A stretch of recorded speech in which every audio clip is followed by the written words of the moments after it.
C'est l'histoire d'une femme de 50 ans qui arrive à un moment de rupture dans sa vie. À partir de là, on part sur une sorte de dérive qui peut devenir tout à fait burlesque quelquefois et quelquefois extrêmement émouvante.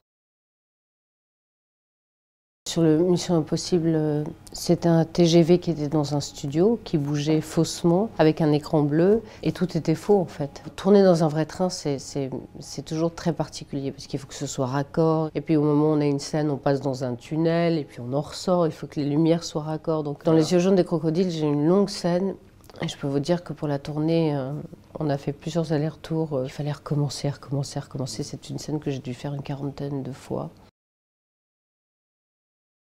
Moi, je trouve qu'une gare, c'est très beau. En plus, la gare de l'Est est une très belle gare, c'est là où on tourne. Moi, j'aime bien les endroits où il y a des gens comme ça qui passent et dont on imagine la vie de ces gens et leur trajet, où ils vont, d'où ils viennent. Je ne prends plus l'avion depuis quelques années déjà parce que j'ai peur. Donc le train, c'est tout le temps. Le trajet dont je me souviendrai toute ma vie, c'est quand j'ai quitté le Midi à 15 ans pour venir à la capitale, Paris.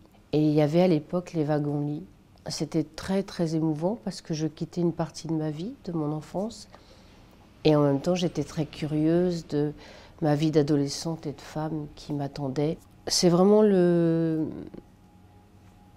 trajet de ma vie en train qui m'a le plus marqué.